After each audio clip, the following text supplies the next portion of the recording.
من الشيطان الرجيم بسم الله الرحمن الرحيم وللآخرة خير لك من الأولى ولسوف يعطيك ربك فترضى ইসলামী চিন্তা ও গবেষণা ইনস্টিটিউটের আজকের বার্ষিক অধিবেশনে সভাপতিত্ব করছেন ইসলামী চিন্তা ও গবেষণা ইনস্টিটিউটের সভাপতি ইঞ্জিনিয়ার আশিকুর রহমান শুক্র ভাই সহ আজকের অতিথিবৃন্দ, অধিবেশনে আমন্ত্রিত ভাইয়েরা, শিক্ষার্থীগণ এবং কার্যনির্বাহী পরিষদের সদস্যবৃন্দ। আজকে আমরা এমন একটি সময় এসে একত্রিত হয়েছি, ডিসেম্বর মাস আমাদের বাংলাদেশের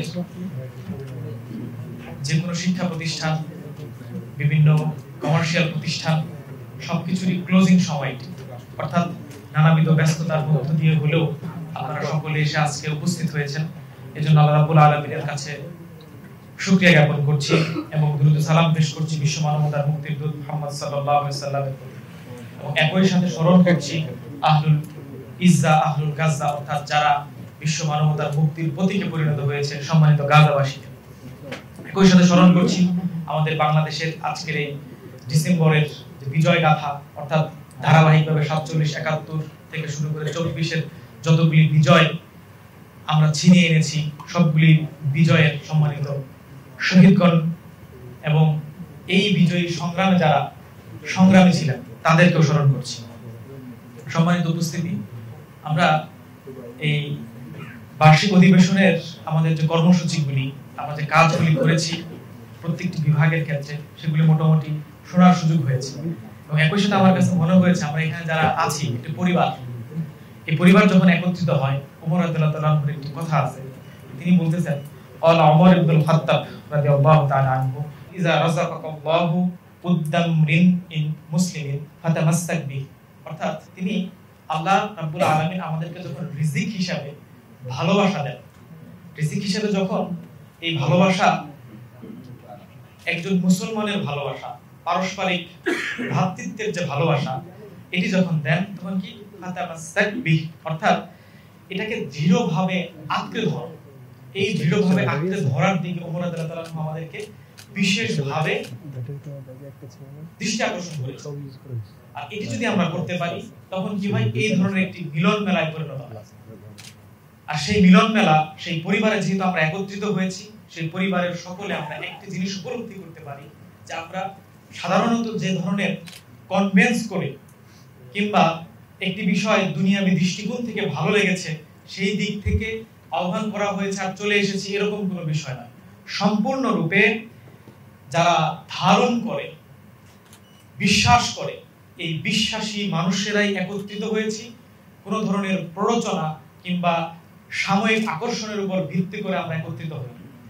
এই যে ধারণকৃত মানুষেরা আমরা আজকে একত্রিত হয়েছি, সকল একত্রিত মানুষেরা আমরা এতটুকু উপলব্ধি করি বাংলাদেশের জুলাই পরবর্তী যে সময়কাল, এই সময়কালে এসে সবাই আমরা বলছি কি নতুন বাংলাদেশ, অবশ্যই নতুন বাংলাদেশ।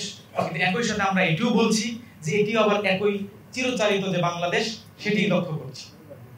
অর্থাৎ ব্রিটিশ বিরোধী সংগ্রামে আমরা যে বিশাল অবদান রেখেছি, 47-এর স্বাধীনতা এনেছি, 71 ঘটেছে, 90-এর গণঅভ্যুত্থান হয়েছে, 24-এর এই বিশাল পরিবর্তন হয়েছে।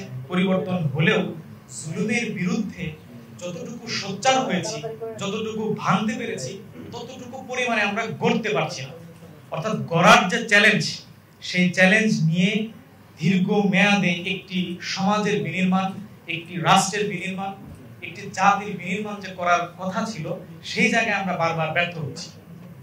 এই জন্য আমরা যদি এই ব্যর্থতা থেকে শিক্ষা নিয়ে বুঝতে চাই যে হ্যাঁ আমাদের করণীয় দিকটা কি, করণীয় কি, যে যেহেতু শোষক কিংবা শাসকের হাত বদল হয়,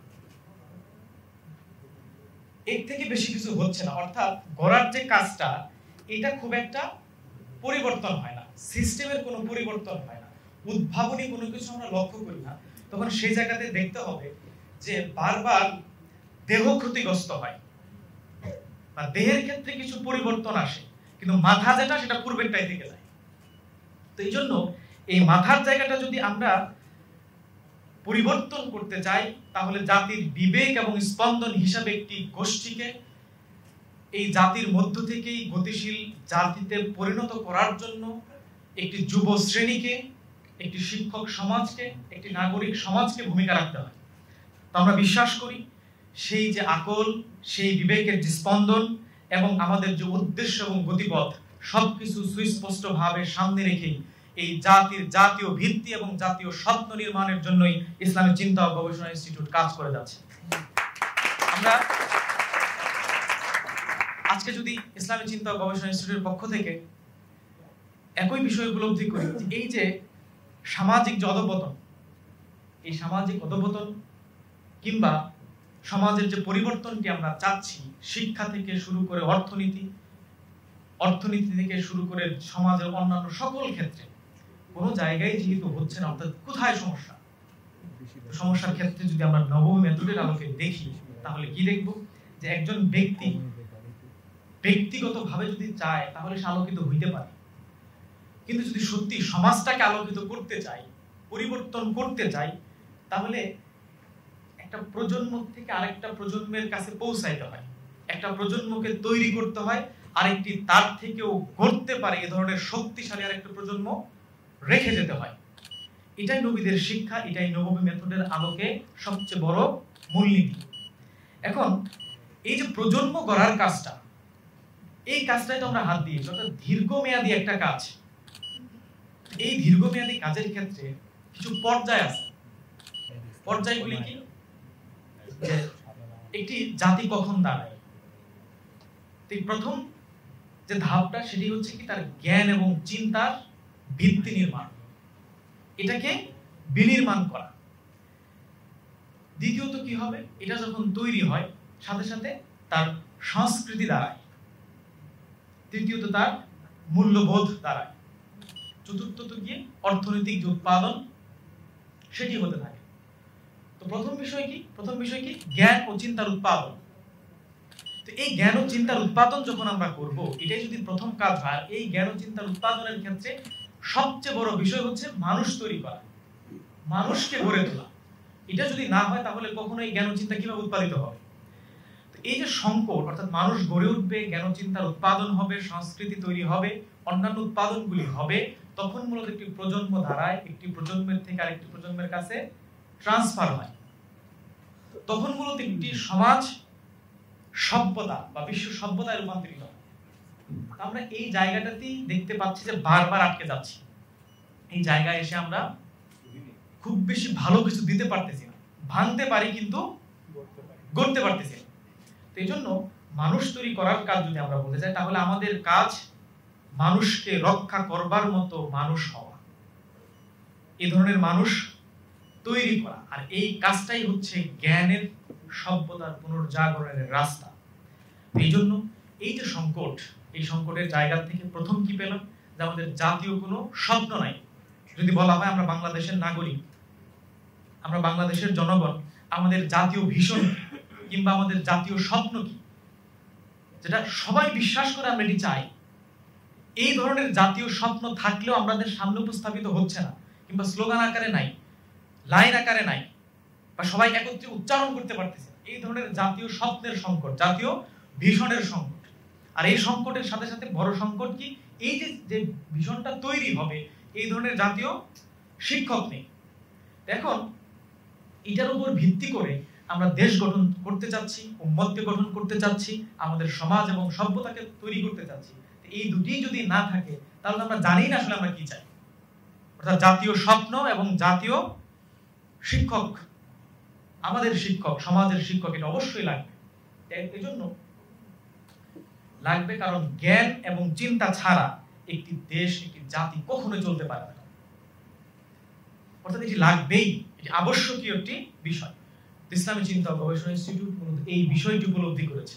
জাতির বিবেক এবং স্পন্দন হিসেবে সর্বপ্রথম ইনস্টিটিউট একটি নিজস্ব প্রস্তাবনা আকারে সামনে এসেছে। কারণ এই জাতীয় ভিশন যে নেই, এই ভিশনের প্রস্তাব দিতে হবে। এই শিক্ষক যে নেই, এই জ্ঞান ও চিন্তার যে উৎপাদন এখান থেকে হবে, মানুষ যে তৈরি হবে, এটার জন্য সর্বপ্রথম দরকার জাতীয় প্রস্তাবনা। আর এই প্রস্তাবনা স্বয়ং ইনস্টিটিউট তো দিবে একটা সময়, আমরা বিশ্বাস করি। কিন্তু এই মুহূর্তে ইনস্টিটিউট যে কাজগুলি করছে, এটি সম্পূর্ণ নতুন আঙ্গিকের সামনে এসেছে। অর্থাৎ এই ইনস্টিটিউট নিজে একটি নতুন প্রস্তাবনা, এবং আমরা এখানে যারা আছি তারাই স্বয়ং জাতির সামনে একটি নতুন তাকলিফ তথা প্রস্তাবনা।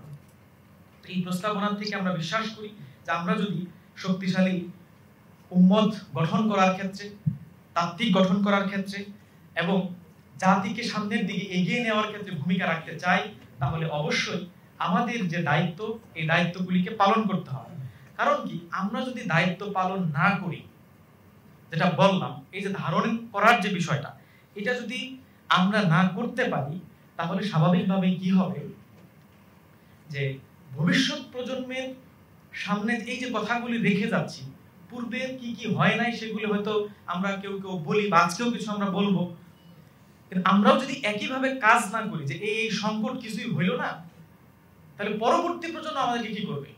সেলফ অভিশাপ ছাড়া ভিন্ন কিছু দিবে না। সেজন্য পরবর্তী প্রজন্মের অভিশাপ তো পাবই, পাশে আমাদের সবচেয়ে বড় ব্যর্থতা হচ্ছে পূর্ববর্তী প্রজন্মের কাছে সোর্স ছিল না, আমাদের কাছে সোর্স আসছে। আমরা বুঝতে পারতেছি আমরা একটা প্রস্তাবনা দিতে পারি, আমরা স্বয়ং নিজেরা একটা প্রস্তাবনা, কিন্তু আমরা এখানে কাজ করলাম না। তো এই জন্য পরবর্তী প্রজন্মের কাছে যেন আমরা সত্যি নিজেরা প্রজন্ম হয়ে তাদের কাছে আরেকটা সিলসিলা রেখে যেতে পারি, এটাই হচ্ছে আমাদের কাজ। তো আমরা ভবিষ্যৎ গড়ার ক্ষেত্রে আমাদের অতীতকে লাগবে। অতীতকে যদি আমরা সামনে না রাখতে পারি, তাহলে এটার থেকে বড় ব্যর্থতা আরেকটি হতে পারে না। তো এখান থেকে একটি বড় কথা কি, যে অতীতের যে বিশ্লেষণ, সেটা অবশ্যই বৈশ্বিক প্রেক্ষাপট থেকে লাগবে, কিন্তু একই সাথে আমাদের অঞ্চলের যে বিশ্লেষণ, এটাও আমাদের সামনে রাখতে হবে।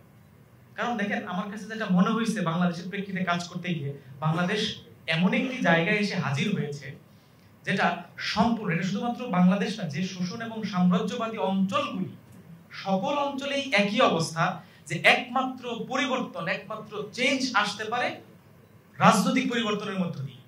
এটি ব্রিটিশ আমাদেরকে খুব ভালোভাবে শিখিয়ে গেছে। অর্থাৎ বারবার যখন রাজনৈতিক পরিবর্তন হচ্ছে কিন্তু জাতীয় কোনো পরিবর্তন আসে না, সামগ্রিক কোনো চেঞ্জ আসে না, তখন আমরা বুঝতেছি না কি হবে। যে আসতেছে তাকেই শুধু আমরা ভাঙার চেষ্টা করতেছি, অর্থাৎ করার যে শিক্ষাটা সেখান থেকে দূরে থাকতেছি। এই জন্য অতীতের যে পর্যালোচনা, এটা আমাদেরকে খুব ভালোভাবে সামনে রাখতে হবে। এরপর এই যে অতীতের গুরুত্বের জায়গাটা এতটাই যে ভবিষ্যৎ যেহেতু গড়তে যাচ্ছি, প্রস্তাবনা যেহেতু দিচ্ছি, এখানে একটা গুরুত্বপূর্ণ লাইন হচ্ছে, মান যে ব্যক্তি লা ইয়াতাআল্লামু মিনাল মাদি, অর্থাৎ অতীতকে ভালোভাবে জানে না, পর্যালোচনা করতে পারে না, মানে এই জ্ঞানটা, ইলমটা তার মধ্যে নাই, তখন তার কি হবে? লান ইয়ারহামুল মুস্তাকবাল, যে সে ভবিষ্যতের যে বিষয়টা, অর্থাৎ ভবিষ্যৎটাকে ক্ষমা করবে না। এই যে ভবিষ্যৎটা আমরা যদি সামনে রাখি, যেমন ধরেন ভাষা, বাংলা ভাষা, আমরা ভাষার বিষয়টা শুরুতেই রাখতে হয়। দেখেন, জ্ঞান ও চিন্তার পরবর্তী ধাপ কি বললাম? সাংস্কৃতিক উৎপাদন, মূল্যবোধের উৎপাদন। এই সংস্কৃতির মূল যে ঘর, ভাষা হচ্ছে সংস্কৃতির ঘর। তো এই সাংস্কৃতিক আগ্রাসন, এই আগ্রাসন যদি সত্যি রুখতে হয়, ভাষাকে বিনির্মাণ করতে হবে। শুধুমাত্র বিকল্প সংস্কৃতির কথা বলে, আসলে বিকল্প সংস্কৃতি কি? সবচেয়ে বড় মাধ্যম হচ্ছে ভাষা। তো এই ভাষার উপরে যে পরিমাণ আগ্রাসন হয়েছে আমাদের, এত আগ্রাসনের পরেও এখনো পর্যন্ত মুসলিম উম্মার দ্বিতীয় বৃহৎ ভাষা আমাদের মাঝে বিদ্যমান, নিজস্ব হরফে বিদ্যমান। তো এটা আমাদের জন্য অনেক বড় একটি নিয়ামত। শোষণের পরে কোন অঞ্চলের ভাষায় তার স্বমহিমায় ঠিক নাই, তার সাংস্কৃতিক মূল সেন্টার পয়েন্ট তার সুনির্দিষ্ট জায়গায় টিকে থাকতে পারে না, জ্ঞানের মূল বাহক যে ভাষা সেই জায়গায় দাঁড়িয়ে থাকতে পারে না। তো আমাদের অঞ্চলের ক্ষেত্রে এই বাংলাদেশে আমাদের যে বাংলা ভাষা, এটা কিন্তু মূল জায়গায় দাঁড়িয়ে আছে। এখন যে ইতিহাসের কথা বলতেছিলাম, যেটা আমরা বাংলাদেশে কাজ করি, মাঝে মধ্যে মনে হয় যে আমরা যখন উসুল মাকাসিদের কথা বলি কিংবা উসুল ও মাকাসিদের ধারা হিসেবে নিজেদেরকে সামনে রাখি, তখন মনে হয় আমরা মনে হয় দেশ বুঝতেছি না, তাই না? কিংবা অঞ্চলকে উপলব্ধি করতে পারতেছি না। কিন্তু এটা বুঝতে হবে, অঞ্চলকে বুঝতে হইলে আসলে উসুল ও মাকাসিদের প্রয়োজনীয়তা কেন, ইনস্টিটিউট কেন এই প্রস্তাবনা দিচ্ছে, এই বিষয়টা একটু আমরা বোঝার চেষ্টা করি। তো 19 শতকের শুরুর দিকে যদি আমরা দেখি, তার আগের আদমশুমারিগুলির যে সোর্স, এটা আমাদের হাতে নাই। 19 শতকের শুরুতে আমাদের কাছে জনসংখ্যার সোর্সগুলি কিন্তু আছে। তো ওই সময় আপনারা দেখবেন যে গোটা মুসলিম উম্মার যতগুলি মুসলিম জনসংখ্যা আছে, মুসলমান যারা, তার 31 থেকে 35% জনসংখ্যা হচ্ছে আমাদের এই অঞ্চলে, ভারত উপমহাদেশে। এবং সেখানে প্রায় 50% অর্থাৎ 10 থেকে 15% কোথায়? শুধুমাত্র এই বাংলাদেশের এই অঞ্চল, বাংলা ভাষাভাষী মুসলমান। চিন্তা করেন, তখনও কিন্তু উসমানী খেলাফত টিকে আছে। উসমানী খেলাফতের থেকেও জনসংখ্যা এখানে বেশি। এবং যে উসমানী অঞ্চল থেকে শুরু করে বা আজকের পারস্য অঞ্চল, এখানে কিন্তু উপনিবেশ হয় নাই, শোষণ এবং সাম্রাজ্যবাদী আগ্রাসন চলে নাই। আমাদের এখানে 200 বছরের একটা আগ্রাসনের পরে এসেও এত পরিমাণ মুসলিম জনসংখ্যা তার নিজস্ব বাংলায় কথা বলতেছে, এটি সাধারণ কোনো বিষয় নয়। তো এটা যদি সামনে রাখি, এবং একই সাথে যদি সামনে রাখি যে তার পূর্বে, ব্রিটিশরা আসার পূর্বে মাত্র 15% জনসংখ্যা এই অঞ্চলের টোটাল মুসলিম জনসংখ্যা। তারা 500 থেকে 700 বছর এই অঞ্চলে একটা শক্তিশালী সভ্যতা উপহার দিয়েছে, রাষ্ট্র কাঠামো, প্রশাসন, শিক্ষা ব্যবস্থা উপহার দিয়েছে। এই যে রাষ্ট্র কাঠামো বলি বা সভ্যতার কথা বলি, 15% জনসংখ্যা এত বড় অঞ্চলকে এত দীর্ঘমেয়াদী একটি সিভিলাইজেশন উপহার দিয়েছে, এটাও কোনো স্বাভাবিক বিষয় না। এই বিষয়গুলোকে আমরা যদি সামারি করি তাহলে দেখব যে মূল বিষয় ছিল যে তৎকালীন সময়ে অন্যান্য জনগোষ্ঠী যারা ছিল তারা আমাদের আদালতকে দেখেছে, দ্বিতীয়ত কি আখলাককে দেখেছে। কারণ দেখবেন সেনাপতি থেকে শুরু করে রাষ্ট্রীয় বড় বড় পদগুলি, কারণ জনসংখ্যায় তো অন্যরা বেশি, অন্যান্য ধর্মাবলম্বীরা, তাই না? তাহলে একটা ধর্মাবলম্বীর মানুষও তারা কিন্তু বঞ্চিত হয় নাই, নিজেকে বঞ্চিত মনে করে নাই। কারণ কি আখলাক এবং আদালত প্রতিষ্ঠিত ছিল, তারা সেখানে সেই নেতৃত্ব দিয়েছে। তো এখন এটার দুইটার সাথে তৃতীয় যে বিষয় ছিল কালবি প্রভাব, অর্থাৎ এই যে প্রভাব, তারা মুসলিমদেরকে সম্মান করত, নেতৃত্বটাকে মেনে নিত, যে হ্যাঁ রাষ্ট্র পরিচালনার জন্য তাদের যে মেথড, তাদের যে চিন্তাধারা, এটির দ্বারা কি হচ্ছে যে আমার অর্থনীতি, আমার রাষ্ট্র কাঠামো, আমার সমাজ, আমার কৃষি সিস্টেম, এগুলি খুব ভালোভাবে পরিচালিত হচ্ছে। যেহেতু এগুলি খুব ভালোভাবে পরিচালিত হচ্ছে, সুতরাং এখানে তো আমার বিদ্রোহের কিছু নাই, তারাও শিক্ষিত হচ্ছে, সকলেই শিক্ষিত হচ্ছে। তো এই যে অবস্থা, এই অবস্থার সাথে সাথে দলিত শ্রেণী থেকে শুরু করে উচ্চ ব্রাহ্মণ শ্রেণীর হিন্দুরাও যারা সত্যান্বেষী ছিল, এরা ঠিকই ইসলাম গ্রহণ করেছে। এখানে সবচেয়ে বড় যে অভিযোগটা করা হয় যে দলীয় শ্রেণীর হিন্দুরা বাঁচার জন্য ইসলাম গ্রহণ করছে, এটা সম্পূর্ণরূপে একটি ওরিয়েন্টালিস্ট বয়ান। কারণ উচ্চ শ্রেণীর ব্রাহ্মণ শ্রেণীর হিন্দুরা যেভাবে ইসলাম গ্রহণ করছে, বৌদ্ধরা যেরকম ইসলাম গ্রহণ করছে, সবাই করছে, কিন্তু একই সাথে অধিকাংশই স্বাধীন শ্রেণী ছিল, কাউকে জোরপূর্বক ধর্মকে গ্রহণ করানো হয় নাই, কোনো ভাষাকেও নষ্ট করা হয় নাই, কোনো ধর্মকেও নষ্ট করা হয় নাই। অর্থাৎ সবাই স্বাধীনভাবে এই অঞ্চলে, এই সভ্যতায় তাদের যে নাগরিক অধিকার, তাদের যে মর্যাদা, এটি নিয়েই এই 500 থেকে 700 বছর জীবন অতিবাহিত করেছে। এটা অনেক বড় একটা নির্যাস, বড় একটা শিকড়। এটা যদি সামনে রাখি, এরপরে দেখেন তৎকালীন সময়ে সুফিগণ এসেছেন। আমরা কি বলি যে ব্যবসায়ীদের আখলাকের মধ্য দিয়ে ইসলাম এত বেশি, কিংবা আলেমদের আখলাক, সুফিদের আখলাক, অর্থাৎ মুসলিমদের আখলাকের মধ্য দিয়ে ইসলাম 100 বছরের ব্যবধানে গোটা পৃথিবীতে ছড়াই গেছে। তাহলে এই অঞ্চলে একই ছড়াইছে, কিন্তু এখানেও একইভাবে একটি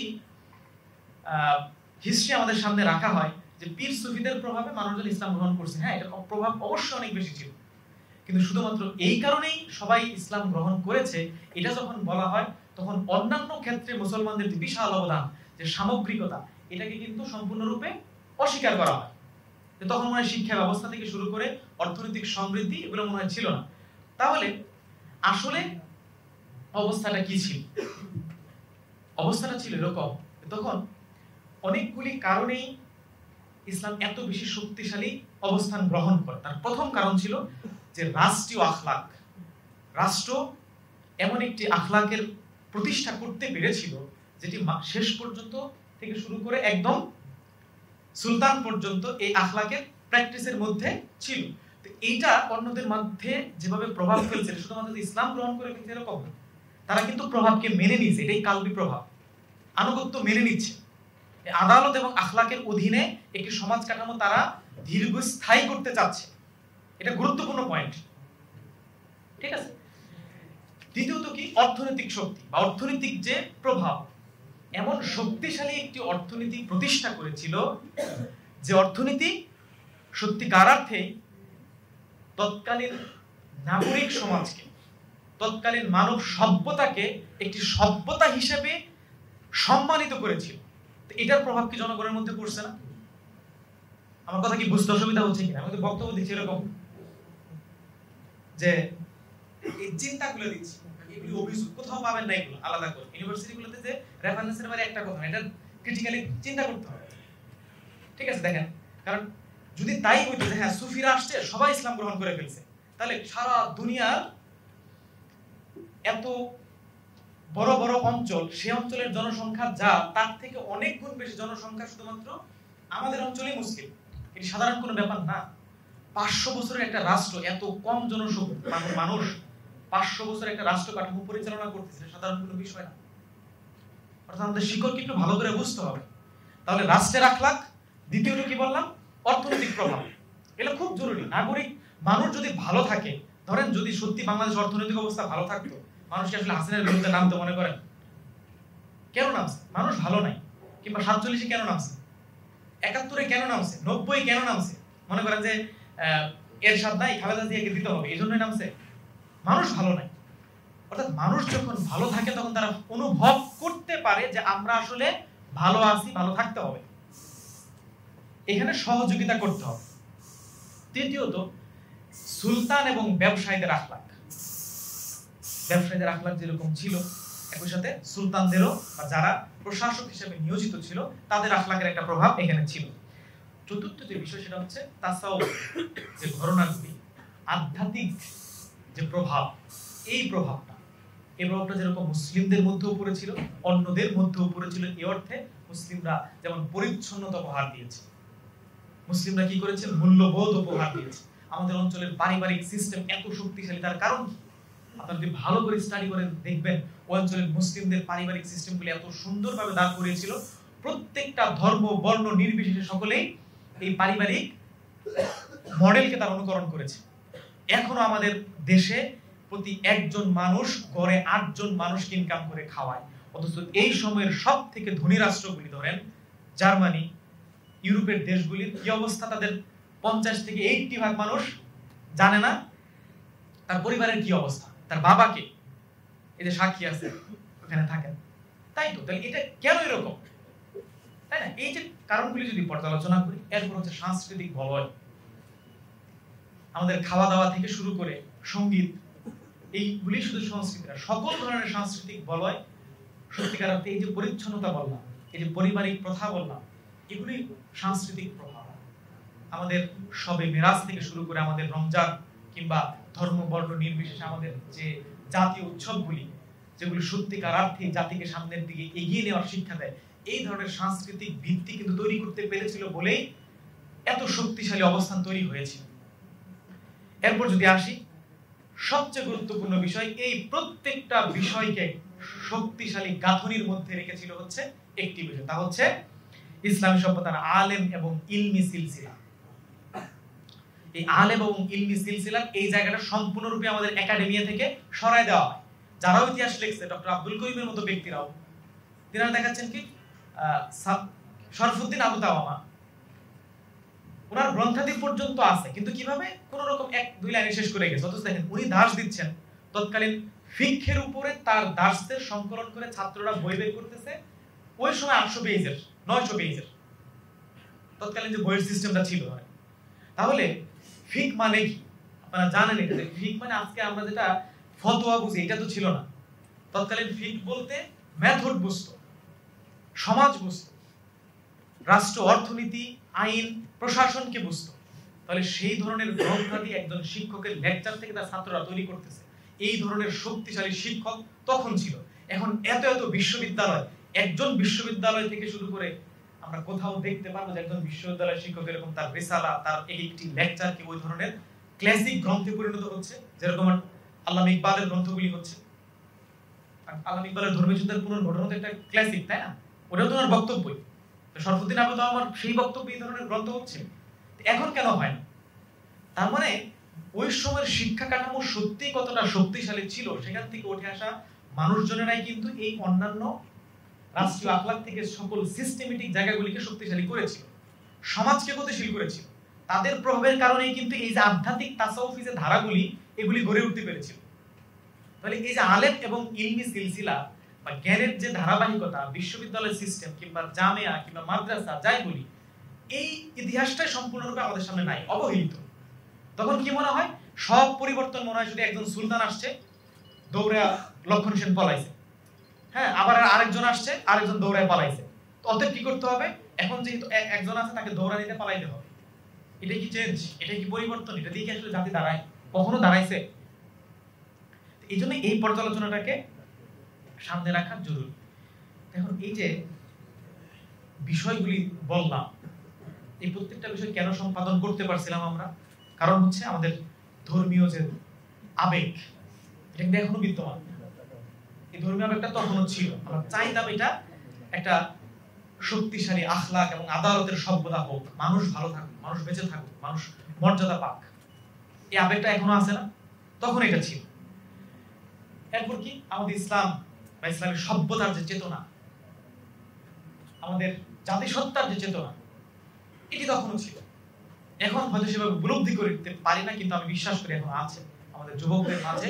শুধুমাত্র উপরের আস্তরণটা সরিয়ে দেওয়ার বাকি আছে। এরপর সামাজিক বন্ধন, সুফি এবং আখলাকের যে প্রভাব, এগুলির মধ্য দিয়ে এগুলি প্রতিষ্ঠিত হয়েছে। এখন একটা সার নির্যাস বের করি তো আমরা এখান থেকে। তৎকালীন সময়ে তাসাউফি ধারা ছিল, আবার একই সাথে কালামি ধারা ছিল। উভয়রাই হচ্ছে হানাফি ছিল। কারণ যদি আমরা দেখি প্রত্যেকটা ধারা সিলসিলাগুলি বা এখানকার এখনো পর্যন্ত 85% মানুষ হচ্ছে হানাফি ধারা। অর্থাৎ এই যে হানাফি সুফি, এটাও কিন্তু আমাদের সভ্যতার থেকে প্রাপ্ত একটা গুরুত্বপূর্ণ জাতিসত্তার সিম্বল। আমরা হানাফি সুফি। এই যে দেখেন, ইতিহাস যখন চর্চা করব, সামনে রাখবো, সেখান থেকে আমরা আমাদের জন্য কিছু বের করে নিয়ে আসতে পারবো। অর্থাৎ এই অঞ্চলে যদি কিছু করতে চাই, হানাফি সুফি বেস প্রস্তাবনা আমাদেরকে নির্মাণ করতে হবে।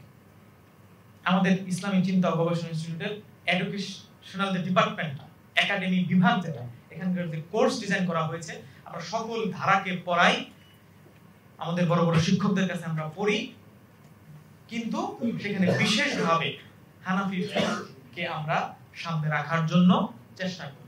অর্থাৎ এর থেকে বড় জাতিসত্তার জন্য উপহার প্রস্তাবনা কি আরেকটা হতে পারে? আর এইটা ছাড়া আমরা আমাদের সোসিওলজি বুঝতে পারবো? এইটা ছাড়া আমরা আমাদের সাংস্কৃতিক যে প্রস্তাবনা, এটা দিতে পারবো? আজ পর্যন্ত অর্থনীতির ক্ষেত্রে আমাদের যে ইসলামী সভ্যতার রূপকে ধারণকারী ধরেন অর্থনৈতিক ডিজাইন, ভবিষ্যৎ বাংলাদেশের রূপরেখা, বাজেট প্রণয়ন, এগুলো একটাও কেন করতে পারি না? কারণ যারা অর্থনীতি জানে, এরা ইসলামের এই বেসিক বিষয়গুলি জানে না।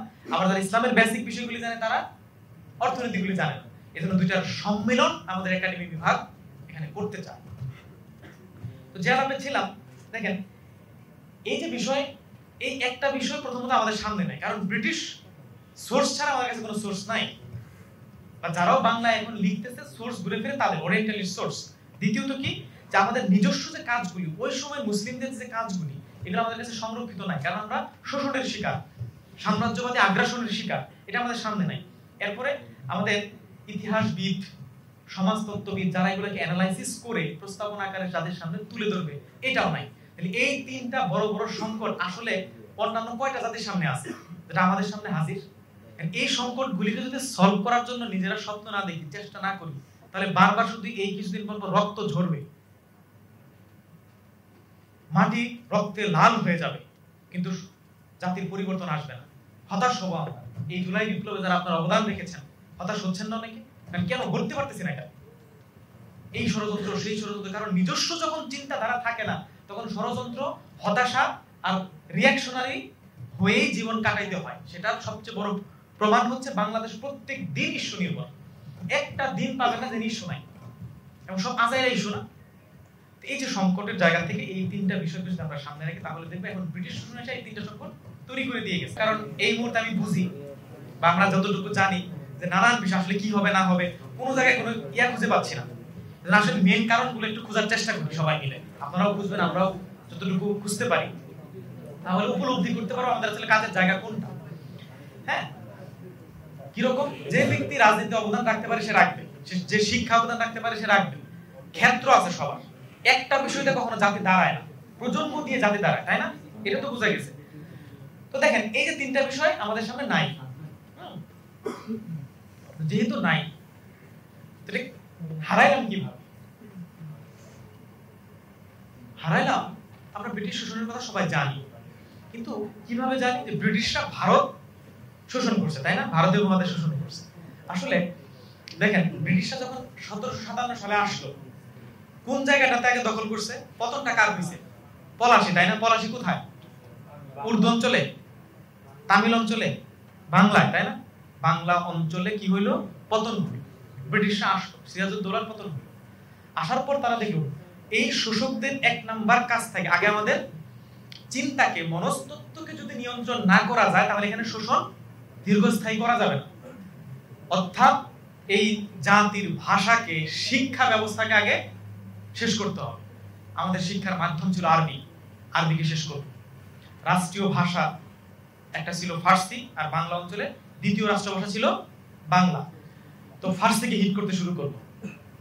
এরপর আমাদের যে শিক্ষা ব্যবস্থা, হাজার হাজার স্থাপনা এমন ভাবে নষ্ট হয়েছে, সেটা আপনারা হয়তো জানেন সবাই, কিন্তু আবারও বলতেছি যে এই স্থাপনাগুলিকে এভাবে শেষ করছে। ট্যাক্স সিস্টেম নিয়ে আসলো, এরপর তারা তাদের যে আইনি ব্যবস্থাপনা এটাকে চাপাইতে শুরু করলো। এরপর অর্থনৈতিক যে জায়গাটা, এত ধনী একটা রাষ্ট্র, জিডিপির হিসাব ধরলে 25% জিডিপি নিয়ন্ত্রণকারী অঞ্চল, এত উন্নত কৃষির অঞ্চল, এই ধরনের শক্তিশালী অর্থনীতির অঞ্চল মাত্র কয়েক বছরের ব্যবধান, যেখানে পৃথিবীর সবচেয়ে ধনী রাষ্ট্র, পৃথিবীর এত 100-র উপর অঞ্চলের মানুষকে এই অঞ্চলের উৎপাদিত ফসল দিয়ে খাবার খাওয়ানো হয়, সেইখানে শোষণ, সেখানে এখানে একটা সিম্পল বিষয়, আমরা কি মনে করি যে গনিমত আসলে মনে হয় ধনী হয়, এটা তো ব্রিটিশ বয়ান যে ইসলাম যদি যুদ্ধ না করে মানে গনিমত না নিয়ে আসলে আমরা ধনী হব না। এটা আসলে ব্রিটিশ সিস্টেম। ব্রিটিশদের সিস্টেম কি? যা আছে সব শোষণ করে আমাদের অঞ্চলে নিয়ে আসবে। এই অঞ্চল থেকে শোষণ করে নিয়ে আজকে লন্ডন, ইউরোপকে তারা দাঁড় করাইছে। এতটাই শোষণ করছে, মাত্র 20 বছরের ব্যবধানে এই অঞ্চলের যে জনসংখ্যা ছিল 1/3 ব্রিটিশদের হিসাব অনুযায়ী শুধু দুর্ভিক্ষে, অনাহারে, না খেয়ে মারা গেছে। 69 বা 76-এর মতান্তর বলে না? দেখেন আসছে কত সালে? 1757 সালে। এটা কোথায় হচ্ছে? বাংলায়। কিন্তু এরপর 1799-তে গিয়ে ওদিকে টিপু সুলতানের পতন হলো। এরপরে গিয়ে আপনার এই 1822 সালের দিকে গিয়ে মহারাষ্ট্রের পতন হয়। এইভাবে করে আস্তে আস্তে ভারতের সর্বশেষ 1857 সালে এসে মানে দক্ষিণ ভারত সহ উত্তর ভারত সহ একটা বড় ধরনের নিয়ন্ত্রণ ব্রিটিশরা নেয়। তাহলে 1757 থেকে 1857 কয়শো বছর? 100 বছর কোথায় শোষণ করলো? বাংলাদেশে। এভাবে বল, এই যে বাংলাদেশে শোষণ করলো, অর্থনীতিকে শেষ করলো, শিক্ষা ব্যবস্থাকে শেষ করলো, ভাষাকে অ্যাটাক করলো। এখানকার ভাষা কোনটা?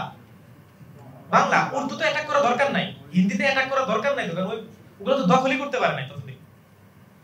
তাহলে এই ধরনের নিকৃষ্ট শোষণ, এবং এটা সকল ঐতিহাসিকগণ একমত, মানবতার ইতিহাসের সর্বনিকৃষ্ট শোষণ এই 100 বছরে বাংলা অঞ্চলে চলছে।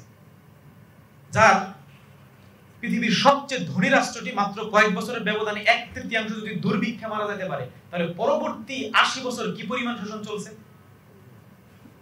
এই আগ্রাসী শোষণ পরবর্তী একটি সময় আমাদের। এরপর দেখেন ভাষাকে শেষ করলো, মানে 1835 এসে কিন্তু ফার্সিকে নিষিদ্ধ করলো। তার আগ পর্যন্ত কিন্তু বাংলাকে অ্যাটাক করছে, বাংলা ব্যাকরণ লেখাইছে, যে বাংলা ভাষা জানেই না, সংস্কৃতির আদলে বাংলা ব্যাকরণ লেখাইছে। এরপর কি আমাদের মানে বঙ্কিম থেকে শুরু করে তাদের মানে লেখনী যদি আমরা পড়ি, রামমোহন রায় থেকে শুরু করে যারা আছেন, তাহলে দেখবো যে ব্রিটিশরা যে সকল তাদের ছায়ায়, অর্থাৎ মানুষ তো আপনারা জানেন যে গাছ একটা গাছের ছায়ায় বড় হতে পারে না, কিন্তু মানুষ কিন্তু বড় হতে গেলে আরেকটা মানুষের ছায়া লাগে। এই যে প্রজন্ম তৈরির বিষয়, এটা নবমী মেথড। তো তারা যাদেরকে তৈরি করলো, তাদের যে বাংলা, দেখেন এটা মুখের বাংলা না, এই অঞ্চলের মানুষের বাংলা না। তারা যে বাংলাটা লিখতেছে সেই বাংলাটা হচ্ছে সংস্কৃতি থেকে ধার করে আনা। আর আমাদের বাংলা সালতানাতের যে বাংলা, এটা এতটাই সমৃদ্ধশালী বাংলা, এটাতে 5 থেকে 6টা ভাষা, শক্তিশালী ভাষাকে ধারণ করতে পারত। 50 থেকে 60 ভাগ আরবি, ফার্সি, উর্দু শব্দ ছিল। তার মানে কি এটা বাংলার স্বকীয়তা নষ্ট হয়েছে এরকম না, অন্য ভাষাকে ধারণ করতে পারে। ঠিক আছে, আরবি কে যেরকম কি তার্কিশ ভাষা ধারণ করতে পারে, আরবিকে ফার্সি ভাষা ধারণ করতে পারে, ইংরেজি কিন্তু এই ধারণটা করতে পারে না, বাংলা সেটা পারতো। সেটাকে কিভাবে শেষ করলো এই দেখেন। তো ওই সময় আমাদের 50 থেকে 60 ভাগকে এই ধরনের অন্যান্য মৌলিক পরিভাষা সমৃদ্ধ একটি ভাষা বাংলা। আর যখন ব্রিটিশরা চলে যাচ্ছে ওই সময় এই শক্তিশালী বাংলার লেখকদের লেখনীতে একটা উর্দু এবং আরবি শব্দ আপনি দেখতে পারবেন না। সেখানে সংস্কৃতি শব্দ, যেটা পূর্বে 1 থেকে 2% ছিল, সেটা 80 থেকে 90 ভাগ শুধু সংস্কৃতি শব্দ। আপনারা বঙ্কিমের লেখা পড়েন, শরৎচন্দ্রের লেখা পড়েন, রবীন্দ্রনাথের লেখা পড়েন, দেখবেন সব সংস্কৃত শব্দ। মানে এই যে শোষণ ভাষার উপরে, ভাষা শোষণের মানে কি? মানে আমরা জ্ঞানকে হারাই ফেলছি। ওই সময় লিখিত যে মানে বইগুলি, গ্রন্থগুলি, এগুলোর উপরে বুঝবো না। এবং এখন আমরা আরবি, আমাদের শিক্ষার মূল মাধ্যম, সেটা থেকে সরিয়ে দেওয়ার কারণে কি হয়েছে? আমরা হারাই ফেলছি, ফার্সি হারাই ফেলছি, উর্দু থেকে অনেক দূরে সরে গেছি। এমন এক বাংলা যে বাংলা আমাদের না। ফোর্ট উইলিয়াম কলেজ প্রতিষ্ঠা করে কত কি করছে। এই যে একটা শোষণ পরবর্তী সময় এমন ভাবে প্রভাব পড়লো, দেখেন এই শোষণের মধ্যেও বঙ্কিম, রবীন্দ্রনাথের মতো মেথড জানা ব্যক্তিরা উঠে আসে, কিন্তু একটা মুসলিম বড় দার্শনিক কিন্তু উঠে আসে না। তার মানে বোঝা যাচ্ছে এটা একটা বাংলা অঞ্চলে যেরকম হয়েছে, একই সাথে কাদের উপর হয়েছে? মুসলিমদের উপর, কিংবা দলিত শ্রেণীর হিন্দু, এই ধরনের যারা আছে তাদের উপরে হয়েছে। কারণ জানি এখান থেকে উঠে আসলে আমাদের শোষণ, সাম্রাজ্যবাদী আগ্রাসন দীর্ঘস্থায়ী করতে পারবো না। তো যাই হোক, এরপরে যে আমরা দেখি যে এই যে ব্রিটিশ শোষণ চলতেছে, এই চলার মধ্যেও আসলে যেখান থেকে মানে সংগ্রামগুলি হয়েছে, সবচেয়ে বড় সংগ্রামের জায়গা ছিল ইমাম শাহ ওলিউল্লাহ দেহলভির রেখে যাওয়া যে শিক্ষা প্রতিষ্ঠান, যে ইনস্টিটিউশন। তার ছেলে আল্লামা আজিজ দেহলভি, মুহাদ্দিস আব্দুল আজিজ দেহলভি, ওনার যে মাদ্রাসা, সেখান থেকে এই তরিকতে মুহাম্মাদিয়া উঠে আসলো। তাদের একটি সিলসিলা আমরা ধরতে পারি কারামত আলী জৈনপুরী। ওই মাদ্রাসার রূহকে ধারণ করেই দেওবন্দ আন্দোলন হলো। ওই মাদ্রাসাতে পড়ে আসা স্যার সৈয়দ আহমদ আলীগড় আন্দোলন শুরু করলেন। এরপরে এই তরিকতে মুহাম্মাদিয়া, যেটাকে ব্রিটিশরা ওয়াহাবি আন্দোলন হিসেবে আখ্যায়িত করছিল, এই তরিকতে মুহাম্মাদিয়ারই ইসমাইল শহীদের ছাত্র শহীদ তিতুমির। এই তরিকতে মুহাম্মাদিয়ারই আরেকটা তাসাউফি ঘরানা হচ্ছে কারামত আলী জৈনপুরী ধারা। এইটার দ্বারা প্রভাবিত আরেকটা ধারা হচ্ছে হাজী শরীয়তুল্লাহ ধারা। তাহলে দেখেন প্রত্যেকটা স্বাধীনতাকামী আন্দোলন কোথা থেকে অনুপ্রাণিত হচ্ছে? একটা মাদ্রাসা থেকে, একটা শিক্ষা প্রতিষ্ঠান থেকে, একটা ইলমি সিলসিলা থেকে, যেখান থেকে কি দিচ্ছে? এই মুক্তির মেথড, প্রস্তাবনা, ইশতেহার দিচ্ছে। এই মুক্তির মেথড এবং ইশতেহার কখনোই একটি ব্যক্তি চাইলেই দিয়ে দিল আর নিয়ে নিলাম এরকম না। অবশ্যই একটা শক্তিশালী ভিত্তির উপর সেটিকে দাঁড়াইতে হয়। এখন আমাদের এই জায়গাতে সংকটটা কেন হয়? কারণ আমরা দেখতে পাচ্ছি যে অন্যান্য অঞ্চলেও, উত্তর ভারতেও আল্লামা ইকবাল, আল্লামা শিবলি নোমানী থেকে শুরু করে অনেক বড় বড় ব্যক্তিরা উঠে আসছে, কিন্তু আমাদের এখানে আসে নাই। তো এটার কারণটা কি পাইলাম? এই যে ব্রিটিশ শাসন, আসলে এখান থেকে যতটুকুই কাজ হয়েছে এটাই তো অনেক বিশাল। এরপর আমরা একদিনের জন্য আজান বন্ধ করতে দেই নাই। এখনো পারিবারিক মূল্যবোধ থেকে সবকিছু এখনো দাঁড়ায় আছে, বিদ্যমান। প্রয়োজন কি শুধু? কারণ সে রূহ, সে জজবা, সে আবেগ আমাদের কাছে আছে। এখন প্রয়োজন কি? এই আবেগ বা ইতিহাসের নায়ক যারা, তারা একটা মেথড তৈরি করবে। সেই মেথড তৈরি করার মতো ব্যক্তিত্ব লাগবে, জাতীয় শিক্ষক লাগবে। আর জাতীয় শিক্ষকেরাই জাতীয় স্বপ্ন আমাদেরকে দেখাবে। তো কারণ যেহেতু আমরা পাইলাম, একই সাথে আমরা আগামী দিনের কর্মপন্থাও খুঁজে পাবো বলে বিশ্বাস করি। এখন দেখেন যে এই সিলসিলাগুলি আমাদের অঞ্চলে গড়ে উঠুক বা না উঠুক, যেহেতু ধারাগুলি ছিল আমাদের অঞ্চলে, আলিয়া মাদ্রাসাগুলি আছে, কওমি মাদ্রাসাগুলি আছে, তারা তাদের জায়গা থেকে চেষ্টা করছে, কিন্তু একটি নির্দিষ্ট লেভেল পর্যন্ত থাকার কারণে জাতীয় যে প্রস্তাবনা কিংবা স্থায়ী যে প্রস্তাবনা, সেইগুলি জাতীয় পরিসরে উঠে আসছে। কিংবা যারা আলোচিত, ধরেন ডক্টর মোহাম্মদ শহীদুল্লাহ থেকে শুরু করে নজরুল ফররুক, হ্যাঁ, সৈয়দ মুস্তফা আলী, আব্দুল ওয়াদুদ থেকে শুরু করে যারা এই ধরনের কাজ করতেছেন, তারা কেউ এই যে ইলমি সিলসিলার সন্তান নয়, তারা কেউ ইসলামের সত্যিকার যে শিক্ষক তাদের হাত ধরে গড়ে ওঠা কোনো বড় ব্যক্তিত্ব নয়, যার কারণে ইসলামের আবেগকে ধারণ করলেও মৌলিক যে মেথোডোলজি সেটা কিন্তু তারা দিতে পারতেছে না। এই জায়গায় একটা বড় সংকটের জায়গা তৈরি হয়েছে। এরপরে কোথায় আছে বিশ্ববিদ্যালয়ের ইসলামিক স্টাডিজ ডিপার্টমেন্ট থেকে শুরু করে আমাদের সোসিওলজি ডিপার্টমেন্ট, এই ধরনের ডিপার্টমেন্টগুলি, এখান থেকে কিন্তু নতুন উদ্ভাবন নাই। কারণ কি, ব্রিটিশ একাডেমিয়া তাদের মেথড, তাদের সোসিওলজি, তাদের সমাজকে পড়তে হয়, জরিপগুলি, ডাটাগুলিও তাদের সমাজের, সেইগুলি পড়ে আমার জাতির জন্য আমার যে জাতিসত্তার রূপ সেটাকে ধারণ করে উদ্ভাবন করব, প্রস্তাবনা দিব, এটা কিন্তু আমরা এখনো পর্যন্ত কল্পনা করতে পারি না। এরপরে থাকে কি, বিভিন্ন তরিকতগুলি বা ইসলামী যে ঘরানাগুলি, রাজনৈতিক দলগুলি, এইটা এখান থেকে তো আসলে চিন্তা উদ্ভাবন সম্ভব না, কারণ একটা মেকানিজম, একটা নির্দিষ্ট লক্ষ্যের দিকে আগায়। চিন্তাবিদ তৈরি হয়ে একটা দলকে চালাইতে পারে, একটা ঘরানাকে চালাইতে পারে, কিন্তু ওইখান থেকে স্বয়ং চিন্তাবিদ উঠে আসবে, প্রস্তাবনা উঠে আসবে, আরেকটা ইকবাল উঠে আসবে, এটা আসলে আমরা আশা করাটাই ভুল।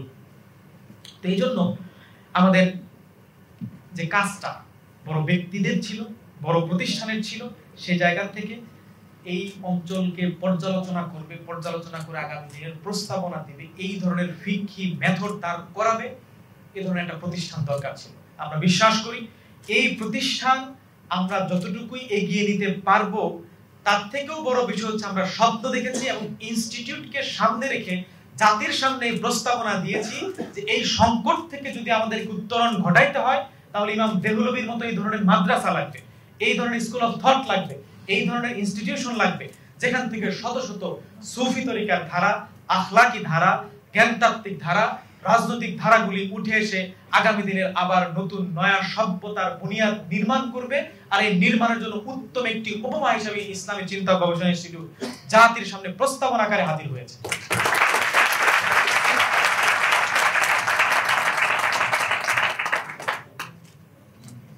এরপর এই সময়কাল থেকে শুরু করে গত 50 বছরকে যদি আমরা সামনে রাখি, সর্বশেষ এই অ্যানালাইসিসটুকু সামনে রাখতে চাই।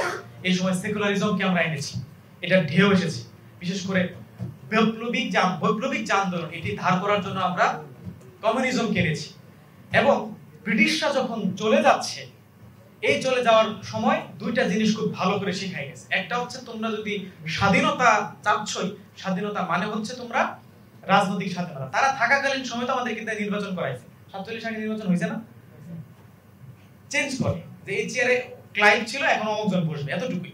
ওটা আগে প্র্যাকটিস করায়া 47 বলছে ঠিক আছে, পাওয়ার ট্রান্সফার হইল, ঠিক আছে, এই ট্রান্সফারটুকু শিখাই গেছে। অর্থাৎ স্বাধীনতা মানে কি, রাজনৈতিক স্বাধীনতা। শিক্ষা নিয়ে কথা বলা যাবে না, চিন্তা, ইতিহাস, আমার ফিলোসফি থেকে শুরু করে আমার কোনো সিস্টেমেটিক বিষয় নিয়ে কথা বলা যাবে না। স্বাধীনতা মানে শুধু রাজনৈতিক স্বাধীনতা। আর আরেকটা বিষয় কি, সেটা হচ্ছে এই যে কলকাতা বা ব্রাহ্মণ্যবাদ তারা ভারতে রেখে গেল, এটা তো বাংলা অঞ্চলে খাইবে না, কারণ এখানকার মানুষ মুসলিম, তারা যে জাতিসত্তার রূপকে ধারণ করে সেখানে যায় না। আর সেখানে কি নিয়ে আসলো, বাঙালি জাতীয়তাবাদ নামক ওইটারই একটা মুদ্রার অপর পিঠ। কিন্তু মুদ্রার যে সৃষ্টিকারী এটা এই জায়নিস্ট ব্রিটিশরাই, এটা রেখে গেল। এটার মধ্য থেকে পর্যাপ্ত থিসিস উঠে আসছে, খুব বেশি যে উঠে আসছে তাই না, 50 থেকে 60টা হবে। দুঃখজনক বিষয় হলো এই 50-60টা থিসিসকে মোকাবেলা করার মতো আমরা 20টা থিসিস কেন তৈরি করতে পারতেছি না। এখন আমরা যদি এই সময় আসলে চিন্তা করি যে হ্যাঁ, ওই 50-60টা থিসিসের মধ্য দিয়া বাঙালি জাতীয়তাবাদ দাঁড়াইছে, কিংবা কমিউনিজম থেকে শুরু করে সেকুলারিজমের যে ভ্রান্ত বয়ানটা দাঁড়াইছে, এটাকে ভাঙার জন্য 20 থেকে 30টা থিসিস এনাফ। এইখানে আমরা কতজন আছি? সত্যি যদি আমরা পরিকল্পনা করি, তাহলে অবশ্যই এই সমস্ত কিছুকে ভেঙে দিয়ে ইসলামী সভ্যতার যে সত্যিকারের বয়ান, এই যে সভ্যতার কথা আমরা বলতেছি, যে সালতানাতের উদাহরণ আমরা নিয়ে আসলাম, এই আখলাক এবং আদালতের সভ্যতার বয়ানকে আমরা অবশ্যই আবার প্রতিষ্ঠা করতে পারবো ইনশাআল্লাহ। এখন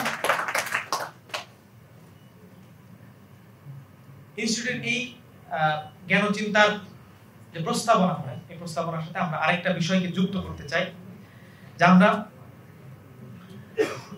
ঐতিহাসিকভাবে যদি দেখি, তাহলে ব্রিটিশ পূর্বে আমাদের যে শিক্ষা প্রতিষ্ঠানগুলি ছিল এগুলোকে শেষ করে গেছে। আবার ব্রিটিশ আসার পর আপনারা দেখবেন কত পরিমাণে তারা যে প্রতিষ্ঠান গড়ে তুলছে এটা চিন্তারও বাইরে। কারণ এই সকল প্রতিষ্ঠানগুলি যদি না হতো তাহলে কিন্তু বঙ্কিমের মতো ব্যক্তিরা উঠে আসতো, তাই না? বড় ব্যক্তিত্ব তৈরি করতে হলে অবশ্যই সেই বড় ব্যক্তিত্বের জন্য প্রতিষ্ঠান তৈরি করতে হবে। ওই সময় যদি ধরেন কলকাতা বিশ্ববিদ্যালয় যখন প্রতিষ্ঠিত হয় দেখবেন অধিকাংশ শিক্ষার্থী ব্রাহ্মণরা ছিল। হ্যাঁ, এভাবে করে আপনার বিশ্ববিদ্যালয়ের সিস্টেমের ক্ষেত্রে বৈষম্য করছে শুধু এটাই না, একই সাথে প্রচুর প্রতিষ্ঠান তারা তখন তৈরি করছে, ঐতিহ্যবাহী প্রতিষ্ঠান। যেটা বাংলাদেশের প্রেক্ষিতেও যদি বলি সবচেয়ে পুরাতন প্রতিষ্ঠান কি? Asiatic society. এটা কাদের জন্য তৈরি করা এবং কারা তৈরি করছে? ব্রিটিশ আমলে ওরিয়েন্টাল সোসাইটি থেকে শুরু করে Kolkata book society, Hindu college, agriculture and horticulture society, commercial and ladies society, Kolkata medical and physical society, এভাবে করে প্রচুর ইনস্টিটিউশন তারা তৈরি করছে। এটির রেশিও যদি আমরা দেখি 60,000-এর অধিক ইনস্টিটিউশন তারা প্রতিষ্ঠা করছে। এগুলি ঐতিহ্যবাহী। এর বিপরীতে আমরা যদি দেখি পত্রিকা বলেন, সাহিত্য অঙ্গনের ক্ষেত্রে বলেন, প্রকাশনা প্রতিষ্ঠান বলেন, সব ক্ষেত্রে এই প্রতিষ্ঠানগুলি আছে। এর বিপরীতে আমরা মুসলিমরা এই যে জাতিসত্তার রূপকে ধারণকৃত আমাদের যে প্রতিষ্ঠান দরকার, এই ধরনের কোনো প্রতিষ্ঠান কিন্তু আমাদের সামনে নাই। একটা ঐতিহ্যবাহী প্রতিষ্ঠানের নাম বলতে পারবেন? এই জন্য হচ্ছে হ্যাঁ, বা থাকলে আমরা জানতেছি না, এই জন্য প্রতিষ্ঠান আরো লাগবে। হ্যাঁ, একটা প্রতিষ্ঠান হয়েছে এইটা কি এই আসমান থেকে নেমে আসে এই টাইপের কিছু কিনা, ব্যাপারটা এরকম। প্রতিষ্ঠান আরো পর্যাপ্ত লাগবে, যে প্রতিষ্ঠানগুলি জাতির বিবেক এবং স্পন্দন হিসেবে এই যে বড় বড় ব্যক্তিত্বের যে কথা বলছি, জ্ঞান উৎপাদনের যে বিষয়টি বলছি, এটাকে উৎপাদন করবে। কারণ কমন ব্যাকগ্রাউন্ড বা একটা গ্রাউন্ড যদি তৈরি করতে চাই, কমন গ্রাউন্ড যদি তৈরি করতে চাই, তাহলে এই ধরনের প্রতিষ্ঠানের কোনো বিকল্প নেই। কারণ জাতিকে ঐক্যবদ্ধ না করলে সামনের দিকে এগিয়ে নিতে পারবো না।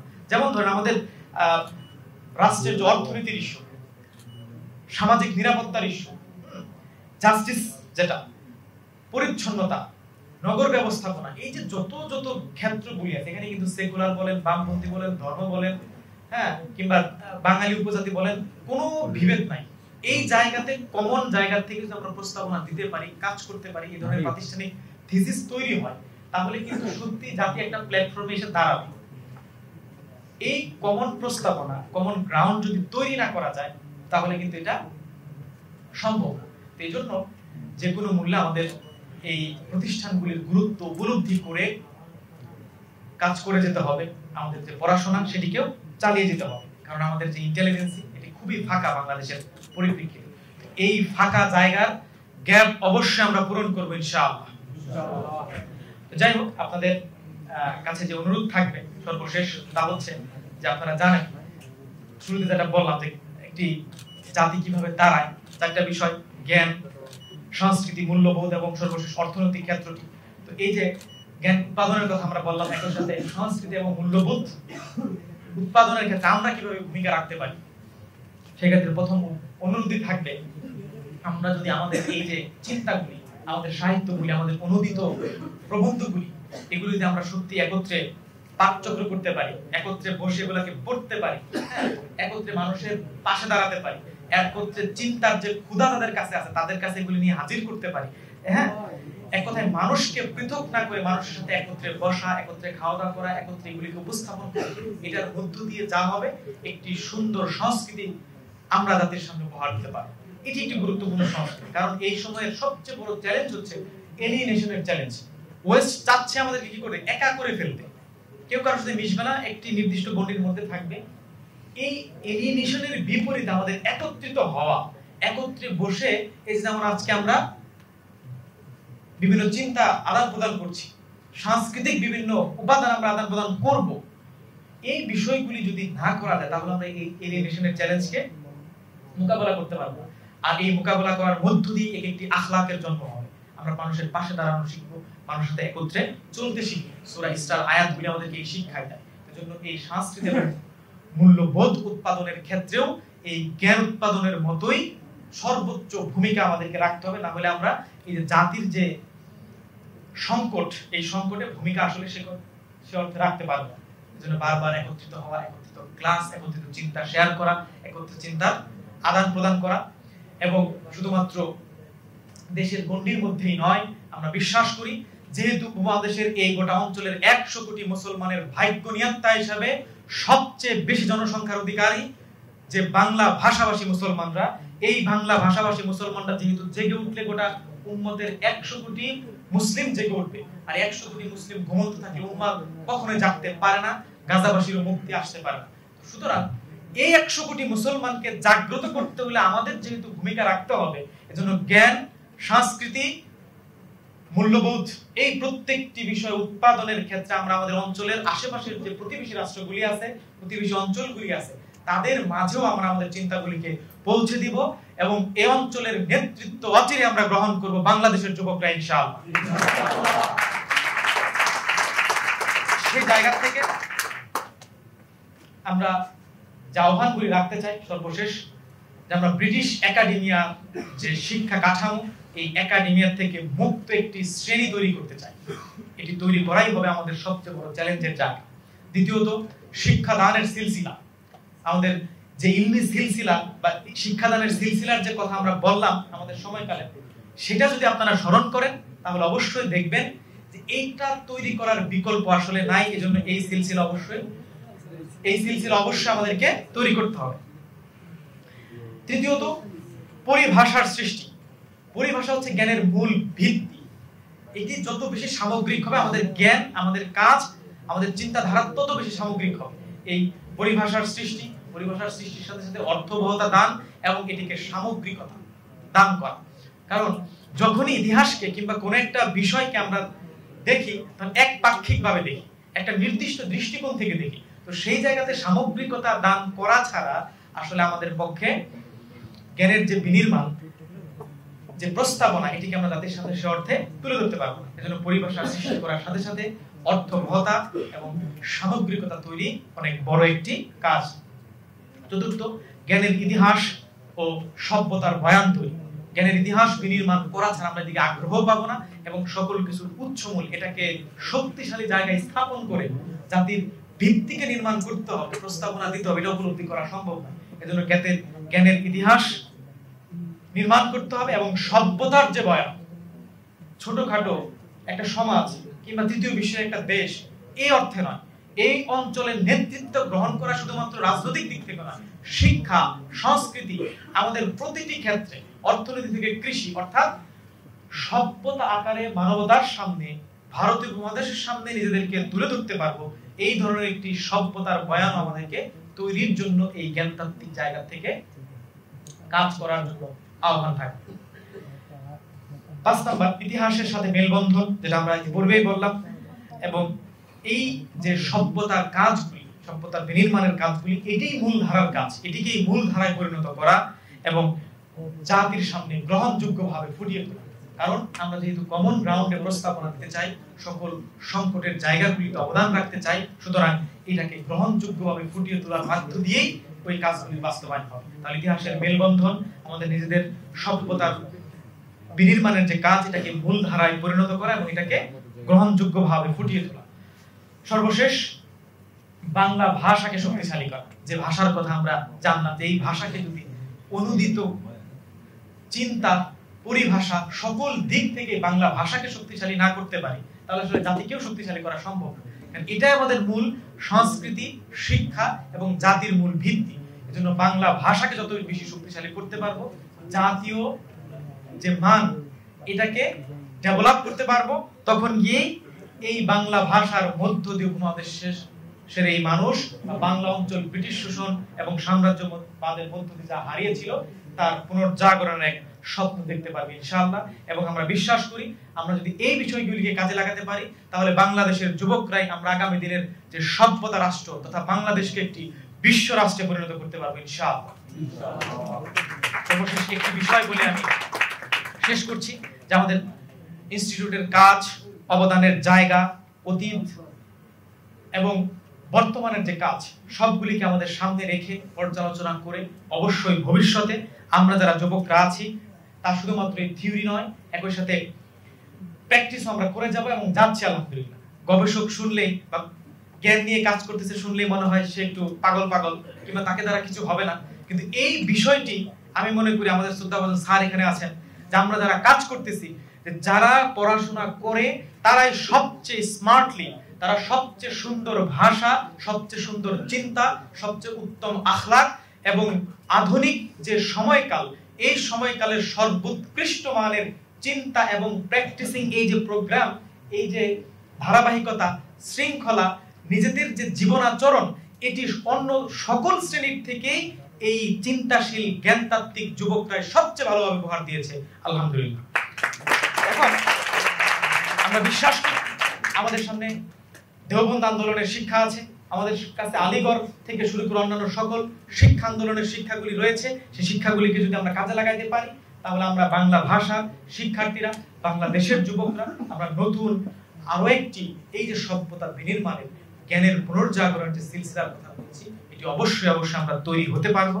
নতুন বাংলাদেশের যে দুয়ার আজ উন্মোচিত হয়েছে, এই উন্মোচিত দুয়ারকে আমাদেরকে ভালোভাবে কাজে লাগাতে হবে। ইসলামী চিন্তা ও গবেষণা ইনস্টিটিউট আমরা মনে করি এই দেশ মুসলমানদের, এই অঞ্চলের যে শোষণ এবং সাম্রাজ্যবাদী আগ্রাসন ছিল, এই আগ্রাসনের ক্ষেত্রে সর্বশ্রেষ্ঠ নজরানা পেশ করেছে মুসলিম নেতৃত্বরা।